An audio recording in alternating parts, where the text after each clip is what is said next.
बिस्मिल्लाहिर्रहमानिर्रहीम अस्सलाम वालेकुम नाज़रीन, मैं हूं आपका मेज़बान दानिश अंसारी और आप देख रहे हैं मेरा YouTube channel Danish Ansari official. नाज़रीन, आज हम बात करेंगे मलिक महबूब साहब से। आप सबके फेवरेट हैं, मशहूर एस्ट्रोलॉजर हैं। अस्सलाम वालेकुम मलिक साहब, कैसे हैं आप? वालेकुम अस्सलाम। अल्लाह का करम है। आप बताएं दानिश भाई, आपकी क्या हाल चाल है? अल्हम्दुलिल्लाह मलिक साहब, मैं भी ठीक हूँ। मलिक साहब, आज आसिफ पाकिस्तान के डिफेंस मिनिस्टर, उन्होंने कहा है कि पाकिस्तान को ईरान इसराइल जंग के असरात का तवील अरसे तक सामना करना पड़ेगा। अच्छा सर, पाकिस्तान का शुमार उन ममालिक में होता है, उन गरीब ममालिक में होता है जो दुनिया में अगर कहीं पे भी, अफ्रीका में भी अगर कहीं कोई जंग हो जाएगी तो पाकिस्तान कहता है कि भाई हम इससे मुतासिर हो रहे हैं। वो इसका फायदा उठाते हैं, लोगों पर टैक्स लगाते हैं और लोगों का खून निचोड़ लेते हैं। और अब भी यही किया जा रहा है। बंदा ये पूछे कि आपके 20 जहाज जो हैं, बहरी जहाज, वो ईरान ने जाने की इजाज़त दे दी है, आपकी एलएनजी की तरसील भी जारी है, सब कुछ आपका आ रहा है, ईरान कुछ नहीं रोक रहा। फिर इन्होंने यहाँ पे महँगाई का तूफ़ान बर्पा किया हुआ है। आप क्या देख रहे हैं कि पाकिस्तान में जो ये लोगों पे ज़ुल्म किया जा रहा है, उनका खून निचोड़ा जा रहा है, इसके खिलाफ लोग सड़कों पे आ सकते हैं? अभी तक हाँ, पाकिस्तान की हिस्ट्री है कि लोग महँगाई के खिलाफ सड़कों पे नहीं आते। लोग जितनी मर्ज़ी इनके ऊपर महँगाई कर दी जाए, लोग अपने घरों में बैठे रहते हैं। क्या अप्रैल के महीने में लोग अब बाहर आएँगे? सितारे यही बता रहे हैं कि पाकिस्तान में महंगाई अभी आई नहीं है, आने वाली है। अगर आप ये समझ रहे हैं कि ये पेट्रोल के दामों से महंगाई आ गई है, तो ऐसा नहीं है। मुझे पता है असरात आएंगे, लेकिन अभी महंगाई आई नहीं है। अभी एग्जैक्ट कंजंक्शन को 8-10 दिन बाकी है। तो एक्चुअल में महंगाई आपको अप्रैल के मिड के बाद महसूस होना शुरू होगी। मतलब 15-20 अप्रैल के बाद आप देखेंगे कि महंगाई का तूफान तब आएगा और लोग डेफिनेटली निकलेंगे। मैंने आपको पहले भी कहा सर, था, हाँ हालात जी। ऐसे बन रहे हैं कि लोग आपको सड़कों पे नजर आएंगे। तब तो ऐसी बात भी नहीं थी। क्रूड ऑयल के प्राइस भी नहीं बढ़े हुए थे, पेट्रोल के प्राइस भी। मैंने कहा है आपको कि अप्रैल के बाद ऐसी चीजें नजर आती हैं कि लोगों के हजूम, प्रोटेस्ट और एहतजाज, ये सिर्फ पीटीआई की तरफ से नहीं बल्कि बहुत ही आम बंदों की तरफ से होता हुआ नजर आएगा। Okay sir. अच्छा सर, अभी जो आपने बताया कि महँगाई का तूफ़ान इससे बड़ा भी आ सकता है। अब यहाँ पे हमने देखा है कि महँगाई बढ़ना शुरू हो गई है। हर एक चीज़ का रेट बढ़ रहा है। आप लोगों को क्या बताएँगे, क्या मशवरा करेंगे कि उन्हें अपनी सेविंग्स, जो कई लोग फ़ज़ूल खर्ची भी करते हैं देखने वाले, उनको क्या मशवरा देंगे? उन्हें क्या एहतियात करनी चाहिए और क्या चीज़ें वो कर सकते हैं जिससे वो अगले 2-3 महीने में महफूज़ रह सकते हैं इन चीज़ों से? लेकिन सबसे पहले तो मैं आपको इम्पोर्टेंट बात बताऊंगा, वो ये है कि आप तैयारी पकड़ें।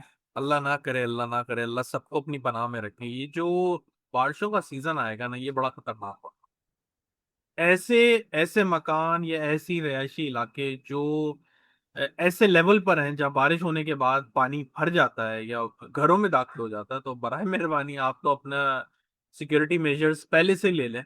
सेफ्टी मेजर्स भी ले लें, सिक्योरिटी मेजर। क्योंकि सिक्योरिटी इसलिए बोल रहा हूँ कि इस दफा पानी में बीमारियां भी बहुत ज्यादा हैं, बहुत ज्यादा है। अगर ये घरों में दाखिल होती हैं, फिर आप समझ सकते हैं एक प्रोसेस है सूखने में, बीमारियां और ये वो बहुत कुछ होता है, इसमें नहीं बहस में पड़ते हैं। दूसरी इंपॉर्टेंट बात, पैसे की किल्लत अभी नजर आती है खुराक के साथ। अब मैं ये भी नहीं कहूंगा कि आप खुराक का जखीरा जखीरा अंदोजी करना शुरू कर दें। उसका भी कोई फायदा नहीं, क्योंकि ज्यादा ज्यादा आप 1 महीना, 1.5 महीना, 2 महीने, इससे ज्यादा नहीं कर सकते। और सबसे ज्यादा अल्लाह से दुआ करें कि हम इस जो मुश्किल वक्त है इससे निकलें। और फजूल खर्ची के लिए अब मैं आपको बताने का कोई फायदा नहीं है, क्योंकि ये एस्ट्रोलॉजिकल बेस पर है। उनके माइंड में होता यही है, उनके हाथ में जितना भी पैसा आ जाए वो निकल जाएगा। वो फिर एक जायचे में ऐसी चीजें होती हैं, कोई कॉम्बिनेशंस होते हैं कि वो चाह के भी उसको नहीं बचा सकता। तो वही मैंने कहा है कि खुदा ना खास्ता किसी का ऐसा टाइम चल रहा होता है, तो वो अपने दिमाग को ही सही समझता है, बाकियों को बोलता है ये सब गलत। तो इसलिए उनको समझाने का अभी फिलहाल कोई फायदा नहीं है। बाकी इंसान की अक्ल बहुत काफी है इन सब चीजों को हैंडल करने के लिए। फिलहाल के लिए कोशिश करें कि जितना हो सके अपने पैसे को महफूज करें। Okay sir. अच्छा सर, आप काफ़ी दिनों से ये पिटीशन भी कर रहे थे कि इंडिया कोई फ़ाल्स फ्लैग ऑपरेशन कर सकता है, उसका ज़िम्मेदार जो है वो पाकिस्तान को करार सकता है। अब मगरबी बंगाल में सर एक फ़ाल्स फ्लैग ऑपरेशन हुआ है और उसको बेनकाब भी कर दिया गया है पाकिस्तान की तरफ से। क्या पाकिस्तान इस फ़ाल्स फ्लैग ऑपरेशन के आड़ में, इंडिया इस ऑपरेशन की आड़ में पाकिस्तान के खिलाफ कोई जारहियत खुदा ना खास्ता कर सकता है? कोई नया महाज सरगर्म बॉर्डर पे होता आपको दिखाई दे रहा है आइंदा आने वाले दिनों में? आज 6 तारीख हो चुकी है, कोई 4-5 दिनों में, 1 हफ्ते में आपको ऐसी कोई चीज़ दिखाई देती है? देखिए जो टाइम स्टार्ट हो रहा है ना 11 अप्रैल से 19-20 अप्रैल का, ये काफी क्रिटिकल है पूरी दुनिया के लिए। और इसमें मुझे ऐसा लगता है कि ईरान अमेरिका की जो है ना बड़ी डिसाइसिव हालात हो जाएंगे। मतलब डू एंड डाई वाली सिचुएशन बन जाएगी। अभी तो सिर्फ हम बातें कर रहे हैं ना, वो खत्म हो गया, उनके पास कुछ है नहीं, लेकिन आपको अब नजर आना शुरू हो जाएगा कि वो डू एंड डाई सिचुएशन में है। तो ये जो अप्रैल का महीना है ना, मैं बता रहा हूँ इसमें ये जो 11 से लेके 19 तक का टाइम है, ये बहुत क्रिटिकल होगा पूरी दुनिया के लिए। इसमें पाकिस्तान इंडिया का भी मसला खुदा ना खास्ता हो जाए। लेकिन जो मैक्सिमम टाइम लिमिट है वो 15-20 अप्रैल 20 मई की है पाकिस्तान की, जो 15 मार्च से स्टार्ट होगी। मतलब अभी भी तकरीबन 1-1.5 महीना ऐसा है जिसमें कोई भी चिंगारी जो है, एक शोला भड़क भड़क जाए और उसमें बहुत ज्यादा मसाइल का सामना करना पड़ सकता है दुनिया को, और पाकिस्तान इंडिया फिर कोई एक नए मास में आ सकता है। लेकिन अल्लाह से दुआ करें, ये कैलकुलेशन है, मैंने बहुत दफा बताया, गलत हो जाती है, इसमें कोई बड़ी बात नहीं है। डरने के बजाय अल्लाह से दुआ करें कि हम इस मुसीबत से या ऐसे मुश्किल वक्त से जल्द निकल जाए।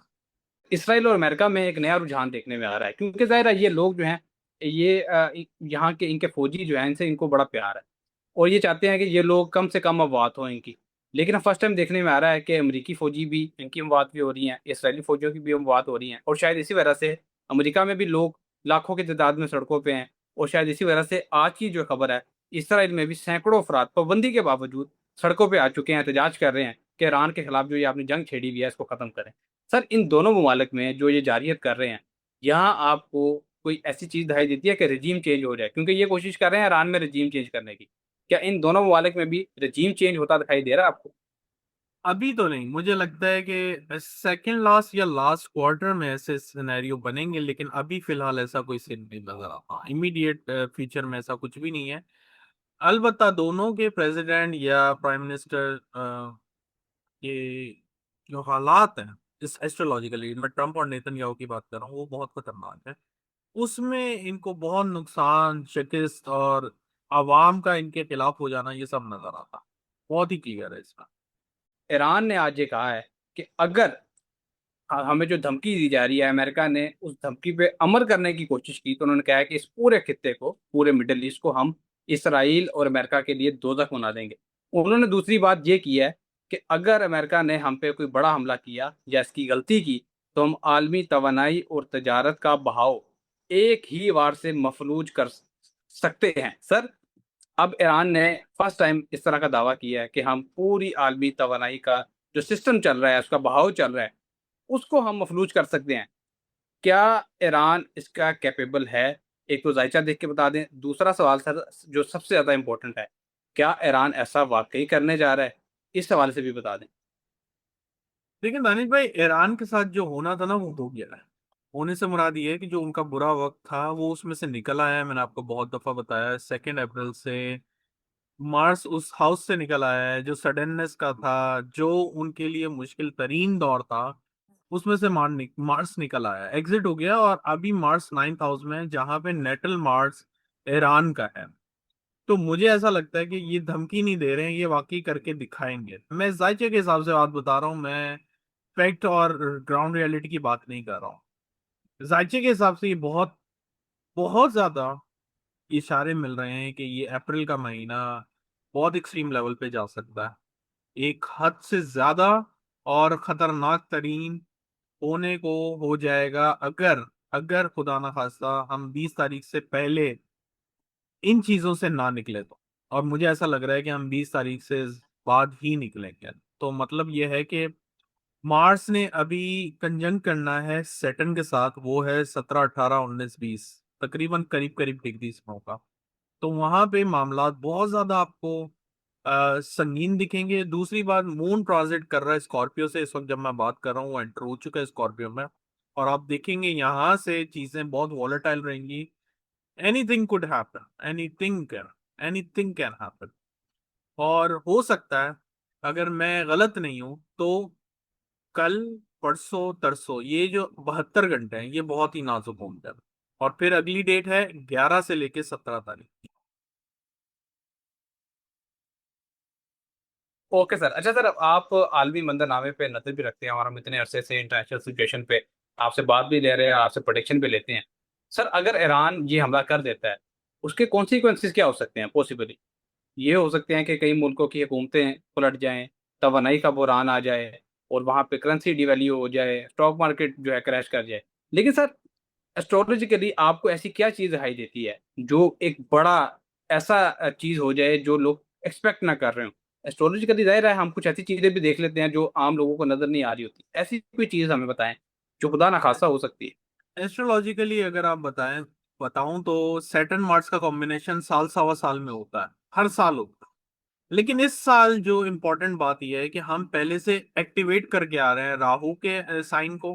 फिर अब ये राहु जहां साइन ट्रांजिट कर रहा है, मतलब एक्वेरियस को एक्टिवेट करके आ रहे हैं, अब पाइसेस को एक्टिवेट कर रहे हैं। तो यहाँ पे सैटर्न भी है जो कि अच्छा नहीं माना जाता ऐसी चीजों को लेके जहां ऑलरेडी जंग चल रही हो। आप समझ रहे हैं, ये तेल छिड़कने वाला काम है एक आग के अंदर। तो ये आग मजीद भड़केगी, ये कम होती हुई नजर नहीं आ रही। इसीलिए मैं आपको, जब वो सालसी की बातें कर रहे थे तो मैं आपको कह रहा था कि मुझे नहीं लगता कि इस टाइम पे कोई सालसी का किरदार अदा कर सकता है। जो करने जाएगा वो भी फंस जाएगा।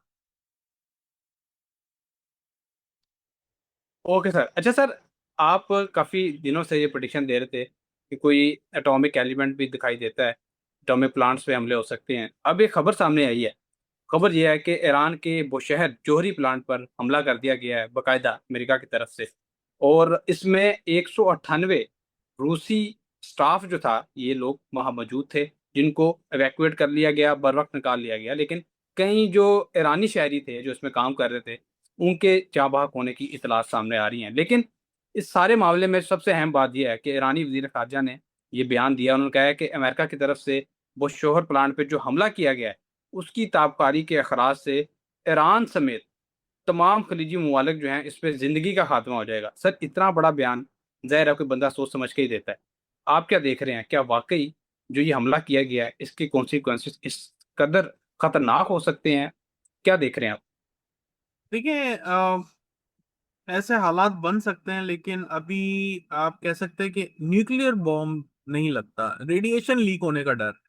अगर आप ये बोले न्यूक्लियर बॉम्ब चल जाए या एटॉमिक बॉम्ब चल जाए, वो नजर नहीं आता मुझे। न्यूक्लियर लीकेज की बात है, वो उसमें सदाकत मानता हूँ। Okay sir. अच्छा सर, इस सारे सिनेरियो में जब से ये जंग हो रही है, 1 महीना तो गुज़र चुका है इसको, और हमने देखा है कि अमेरिका और इसराइल की जो कैपेबिलिटीज़ थी, जिनपे उनको बड़ा गरूर था और दुनिया मानती थी उन्हें, अब वो सब कुछ जो है ना वो ज़मीन-बोस हो चुका है। उनकी जो एयर कैपेबिलिटी थी, उनकी जो मिसाइल कैपेबिलिटी थी, उनकी जो आयरन डोम था, ये सारा कुछ एक तरह से बिल्कुल पलट गया और ईरान ने सब कुछ गलत साबित कर दिया। लेकिन मैं जानना चाह रहा हूँ सर, अब तक की सिचुएशन में ईरान का पलड़ा भारी है। क्या आइंदा आने वाले दिनों में कुछ ऐसे हथियार भी यूज़ हो सकते हैं, जिसमें, क्योंकि जंग होती है तो उसके अंदर हमने देखा है कभी इस तरफ से कोई डोमिनेट कर लेता है, कभी दूसरी तरफ से कर लेता है। लेकिन मैं ये जानना चाह रहा हूँ, क्या दूसरी तरफ से कोई डोमिनेट कर सकता है, इसराइल या अमेरिका? इस तरह की कोई चीज़ आपको दिखाई देती है? वो कोई ऐसा हथियार इस्तेमाल कर सकते हैं जिससे ईरान को पीछे खुदा ना खास्ता जाना पड़े? ऐसी कोई चीज़ आपको दिखाई देती है? मुझे अभी के हालात से बिल्कुल भी नहीं दिखाई दे रही, बल्कि मुझे वो लोग फंसे हुए दिख रहे हैं। वो निकलने का रास्ता जो एक ढूंढने की कोशिश में है। उस दौरान मुझे नहीं लगता ये ऐसा कोई हथियार वाला सीन हो सकता है। अलबत्ता अमेरिका निकल जाएगा। मैंने आपको पहले भी कहा है कि 18-20 दिन, इस दौरान में कुछ ऐसी सिनेरियोज बनने वाले हैं। एस्ट्रोलॉजिकल एनालिसिस अगर मैं देखूं तो उसमें ऐसा लगता है कि खुदा ना खास्ता मिडिल ईस्ट कूद जाएगा बीच में और ये पतली गली से निकल जाएंगे। मैं बार बार आपको ये बोल रहा हूँ, अगर मिडिल ईस्ट आ गया इसमें तो ये जंग तकरीबन इस साल के आखिर तक खत्म नहीं हो सकती। तकरीबन इसलिए बोल रहा हूँ, अगस्त के बाद जैसे ही राउट ट्रांजिट करेगा, फिर ये जो सिनेरियो स्टार्ट हुआ है, फिर उसमें कमी आना शुरू होगी। लेकिन अल्लाह करे ऐसा ना हो। 20 अप्रैल तक अगर मिडिल ईस्ट के कोई भी मुल्क ने इधर हमला नहीं किया, तो इंशाल्लाह ये जो जंग है, ये अपने इख्तिताम को मई के अंदर नजर आएगी आपको, मई के स्टार्ट।